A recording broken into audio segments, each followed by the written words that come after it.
এটা যে রায় দিবে আমরা জানি, কাজেই এটার প্রতিক্রিয়া কি হবে সেটাও বাংলাদেশের মানুষ জানে।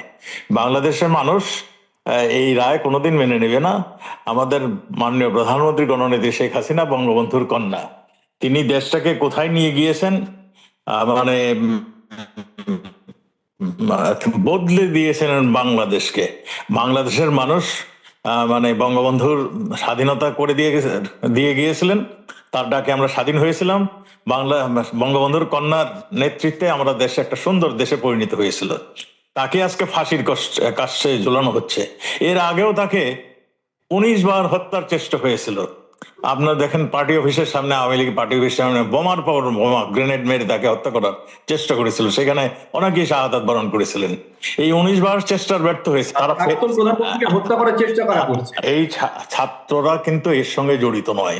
আমি সরাসরি প্রশ্ন করছি, আমি বলবো বাহিরের, অবশ্যই পাকিস্তানের মাধ্যমে আরো অনেকেই ছিল, সেইগুলো আমরা এখনো সঠিকভাবে বলতে পারবো না কে ছিল কে না ছিল। তবে পাকিস্তানকে আমরা দেখেছি একদম মানে সামনের কাতারে এসে এই ইসের সঙ্গে যোগ দিয়েছে। এই কাণ্ডের পরে 5ই আগস্টের পরে আপনারা নিশ্চয়ই দেখেছেন, সরকার যখন উপদেষ্টা পরিষদ ফর্ম হলো, তখনই পাকিস্তান সরকার থেকে বলা হলো তাদের 71-এর প্রতিশোধ নিয়েছে। তাহলে কোথায় দাঁড়ান আজকে যদি তাকান, দেখেন বাংলাদেশের সমস্ত কিছু ডিসিশন পাকিস্তানি আর্মিরা দিচ্ছে, পাকিস্তানি গোয়েন্দা সংস্থা, আর্মিদের যে গোয়েন্দা সংস্থা আইএসআই, তারা দিচ্ছে। এবং আমরা যে সমস্ত জঙ্গিদের আমরা আটক করে রেখেছিলাম, আমরা বিভিন্ন ভাবে তাদেরকে মানে কারাগারে বন্দি করেছিলাম, তাদেরকে তারা ছাড়িয়ে নিয়েছে। তারা এসে আবার শুরু করে দিয়েছে, মানে সংগঠনগুলিকে আরো শক্তিশালী করার জন্য তারা শুরু করে দিয়েছে। ভারত, আমি তো দেখেছি, আমি একজন মুক্তিযোদ্ধা, আমি ফেস টু ফেস যুদ্ধ করেছি। ধরা বেঁচে থাকতে, আমাদের জীবন থাকতে আমরা এই সহযোগিতা বলবো না। ভারত সরকারের কাছ থেকে চাইছেন কি? আর ভারত একটা শক্তিশালী দেশ।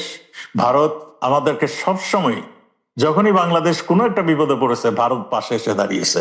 আমরা চাচ্ছি ভারতও যেন যে এই ধরনের একটা ডিপ্লোম্যাটিক আওয়াজ তুলে, একটা প্রেসার তুলে, একটা লাউড ভয়েস একটা তুলে, যে যা কিছু হচ্ছে, অন্যায় হচ্ছে, একটা গণতান্ত্রিক সরকারকে উৎখাত করে একটা জঙ্গি সরকার প্রতিষ্ঠিত হতে যাচ্ছে, এটা যেন না হয়। ইউনূস সাহেব নিজেই বলে আসছেন একটা মেটিকুলাস প্ল্যান ছিল, এবং দীর্ঘদিনের সেই প্ল্যান তিনি সাকসেসফুল হয়েছেন। এই সবগুলোর সঙ্গে তো একটা শক্তি ছিল। আমাদের দেশীয় যারা ছিল তারাও আজকে সামনে চলে আসছে, এবং বিদেশে যারা ছিল, পাকিস্তান, তারাও সামনে চলে আসছে। আরো যারা যারা আসছিল, এগুলি আপনারা আরো একটু অনুসন্ধান করলেই আপনারা টের পাবেন। শুধু এইটুকুই বলবো, সামনে যারা আসছে তাদের সন্দেহ আমি বলছি, যারা যারা এখনো সামনে এসে পৌঁছে নাই তাদের কথা আমি নাই বললাম। আমরা কি এখানে মানে ফিরে আশা করবো না? এটা কেমন কথা বললেন? আমাদের দেশের লোক জেগে উঠেছে, আমরা অবশ্যই আবার দেশে ফিরে যাব। এখন প্রশ্ন আসছে, আপনি একবার ওদের বলে দিয়েছিলেন ছাত্ররা, যে ছাত্রদের এখানে ইউজ করা হয়েছে। আমি ছাত্রদের আন্দোলনের পুরা সমর্থন করি, ছাত্রদের, কিন্তু তাদেরকে যারা ব্যবহার করেছে, তারা ছাত্ররা বুঝতে পারেনি, তারা ব্যবহৃত হয়েছে। আমি সেখানেই আসছি, কারা ব্যবহার করেছে ভাবে জামাত, শিবির, এবং মানে ওই যে হিজবুত তাহরির, এই সমস্ত কতগুলি সংগঠন, মানে তাদেরকে, আমাদের যারা ঘটনা ঘটিয়েছে তাদের সঙ্গে তাদের যাতায়াত করে, তাদেরকে ভুল বুঝিয়ে তারা এখানে চলে আসছে। তার সঙ্গে আমাদের সঙ্গে সবসময় যাদের প্রতিদ্বন্দ্বিতা হয়, সেই বিএনপি, তারাও হয়তো কিছু মদত টদত দিয়েছে। সেগুলো আসতেছি না। আমি আসতেছি যে বঙ্গবন্ধুর কন্যাকে যদি শেষ করে দিতে পারে, তা আওয়ামী লীগ শেষ হয়ে যাবে, এই ধারণাতেই তারা এখনো বিভোর আছেন। বাংলাদেশের মাটি, বাংলাদেশের জনগণ কখনো বঙ্গবন্ধুকে ছাড়া চিন্তা করে না, কখনো শেখ হাসিনাকে ছাড়া চিন্তা করে না। আমি এটাই বলতে চাচ্ছি। আপনি যেটা বলছেন লিঙ্কের কথা, আমি জঙ্গি দমনে যতগুলি জঙ্গিদের সংগঠন দেখেছি, তার প্রাথমিক অনুসন্ধানে দেখা যায় তারা কোনো না কোনো সময় জামাত কিংবা শিবিরের সদস্য ছিল। এরাই মানে পরে এই সমস্ত জঙ্গি সংগঠনের নেতৃত্ব দিয়ে যে সংগঠনগুলিকে আরো শক্তিশালী করতে চেয়েছিল। আমাদের ইয়াং মানুষদেরকে, এখন যাদের ভবিষ্যৎ, আমাদের ভবিষ্যৎ, তাদেরকে মোটিভেট করে এই জঙ্গি সংগঠনে তারা সম্পৃক্ত করেছিল। সেই প্রচেষ্টা ওটা ব্যর্থ হয়েছিল। আমি বললাম, মাননীয় প্রধানমন্ত্রীর জিরো টলারেন্স নীতি আমরা ফলো করে আমরা সেই জায়গাটার থেকে বেরিয়ে আসছিলাম। আজকে একটা সুন্দর পরিস্থিতির থেকে যখন দেশ চলছিল, তখন তারা এই যে একটা নতুন কনস্পিরেসি এখানে, আপনারা নিশ্চয়ই পরের প্রশ্নটা আমাকে জিজ্ঞাসা করবেন না যে তাহলে কি বাইরের কেউ যুক্ত ছিল কিনা। আমি বলবো বাইরের অবশ্যই পাকিস্তানের মাধ্যমে আরো অনেকেই ছিল, সেইগুলো আমরা এখনো সঠিকভাবে বলতে পারবো না কে ছিল কে না ছিল। তবে পাকিস্তানকে আমরা দেখেছি একদম মানে সামনের কাতারে এসে এই ইসের সঙ্গে যোগ দিয়েছে। এই কাণ্ডের পরে 5ই আগস্টের পরে আপনারা নিশ্চয়ই দেখেছেন, সরকার যখন উপদেষ্টা পরিষদ ফর্ম হলো, তখনই পাকিস্তান সরকার থেকে বলা হলো তাদের 71-এর প্রতিশোধ নিয়েছে। তাহলে কোথায় দাঁড়ান? সেই 71 যদি আসেন, এই 71-এ 30 লক্ষ মানুষ শাহাদাত বরণ করেছিল, এক যশোরের চুকনগরে 22,000 মানে লোককে হত্যা করেছিল, আবার 2.5 লাখ মানুষের 2.5 লাখ আমাদের মা বোনের ইজ্জতের মাধ্যমে, এবং 15,000 ভারতীয় সোলজার আমাদের আমাদের ভাতৃপ্রতিম দেশ যেন আমাদেরকে মুক্তির যুদ্ধের সময় আমাদেরকে সর্বাত্মক সহযোগিতা করেছিলেন। 15,000-এর রক্তে ভেজা এই বাংলাদেশের স্বাধীনতা, সেইখানে তারা আঘাত করছেন। তারা বলছেন 71-এর প্রতিশোধ নিলেন। আমরা এই সমস্তগুলো হয়তো আপনারাই আপনাদের মাধ্যমে আমরা শুনেছি। আপনারা এখন জিনিসটা একদম পরিষ্কার হয়ে আসছে যে কারা কেন এইগুলি ঘটনাগুলি ঘটাচ্ছে। আজকে যদি তাকান, দেখেন বাংলাদেশের সমস্ত কিছু ডিসিশন পাকিস্তানি আর্মিরা দিচ্ছে, পাকিস্তানি গোয়েন্দা সংস্থা, আর্মিদের যে গোয়েন্দা সংস্থা ISI তারা দিচ্ছে, এবং আমরা যে সমস্ত জঙ্গিদের আমরা আটক করে রেখেছিলাম, আমরা বিভিন্ন ভাবে তাদেরকে মানে কারাগারে বন্দী করেছিলাম, তাদেরকে তারা ছাড়িয়ে নিয়েছে। তারা এসে আবার শুরু করে দিয়েছে, মানে সংগঠনগুলিকে আরো শক্তিশালী করার জন্য তারা শুরু করে দিয়েছে। তো এগুলি সবই হচ্ছে। তো সেই জন্যই এটা পরিষ্কার যে কেন এই সাজানো নাটক, কেন এই সাজানো আদালত, কেন আমাদের নেতাকর্মীদের মানে প্রায় 30,000 নেতাকর্মী আমাদের যে জেলখানা, আমাদের আওয়ামী লীগ, আমাদের সংসদ সদস্য মন্ত্রী 100-র অধিক 125 জনের আমাদের কারাগারে রয়েছেন। আর আমাদের প্রাণের ভয়ে আমাদের নেতা কর্মীরা সব দেশ ছাড়া হয়েছেন, বাড়ি ছাড়া হয়েছেন।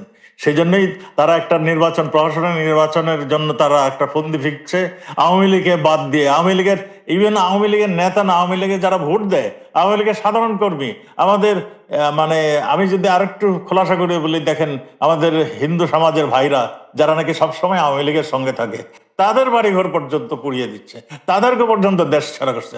চিন্ময় প্রভু দেখেন এখনো জেলখানা সে আটক রয়েছে।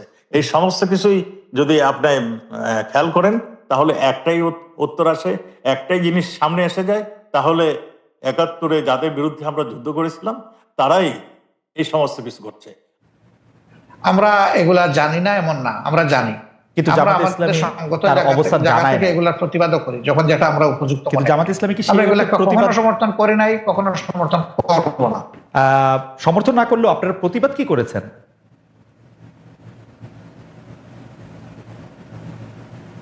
ডক্টর শফিকুর রহমান, আপনারা কি প্রতিবাদ করেছেন? হ্যাঁ, আমরা করি না, আমরা নীতিগত প্রতিবাদ করেছি।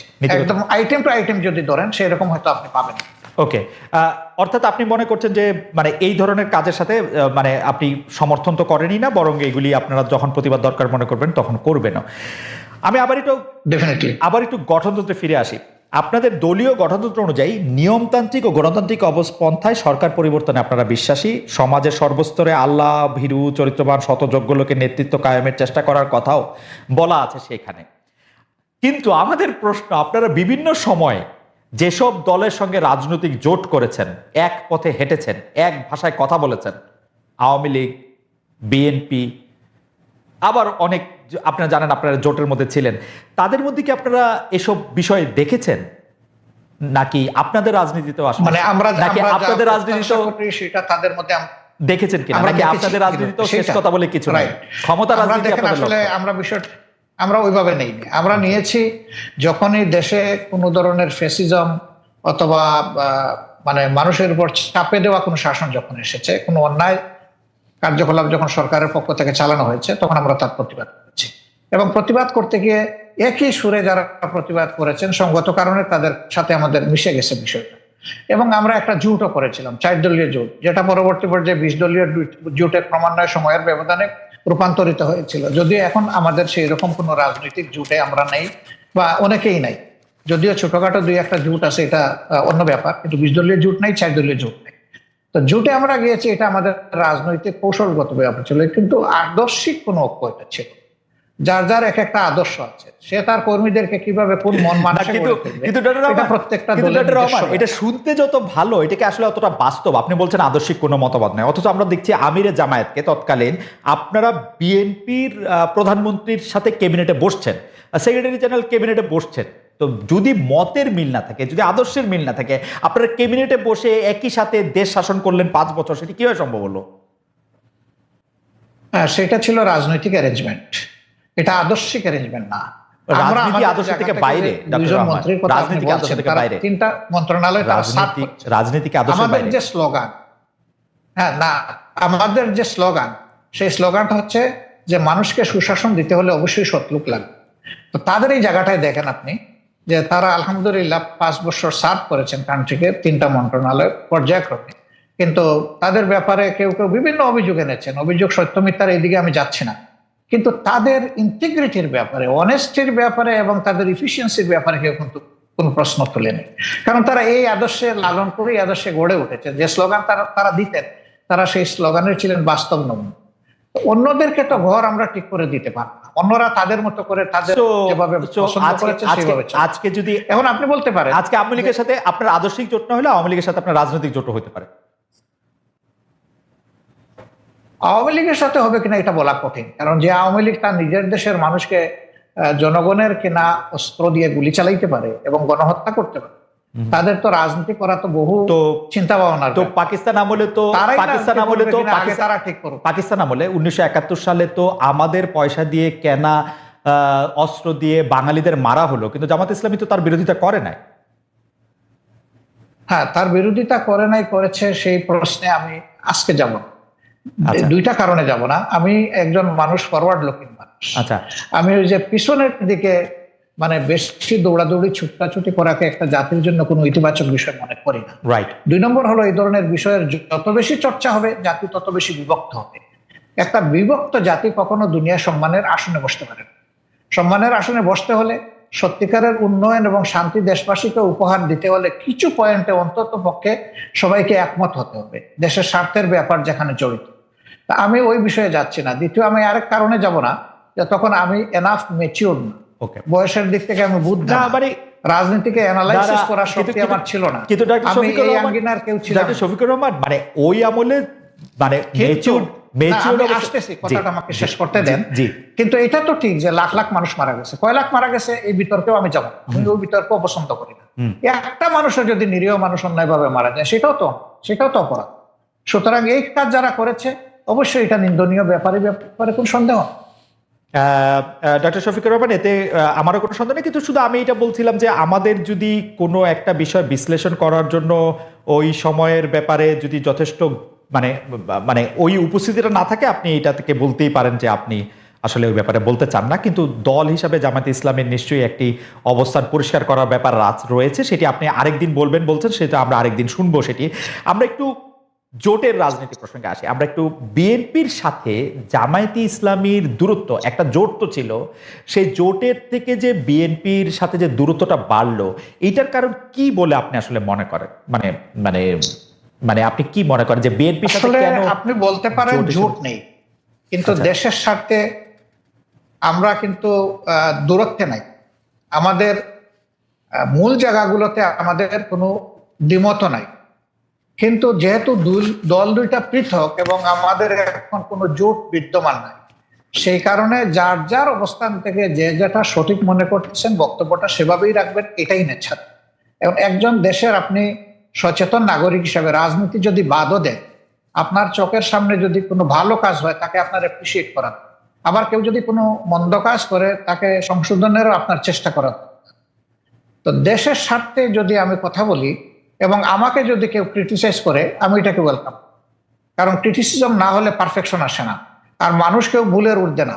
আমরা ভুল করতেই পারি, ব্যক্তিগতভাবেও করতে পারি, আবার সামষ্টিকভাবে দলগতভাবে আমরা ভুল যদি কেউ ধরিয়ে দেয় সেই তো আমার প্রকৃত বন্ধু।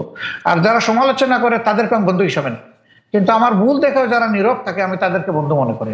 ওকে, ডক্টর শফিকুর রহমান, আমরা কিন্তু দেখতে পাচ্ছি যে এই সরকারের মেয়াদ বা নির্বাচন প্রশ্নে আপনি মনে করছেন বা আপনার দল মনে করছেন যে এই সরকারকে একটু যৌক্তিক সময় দেওয়া প্রয়োজন।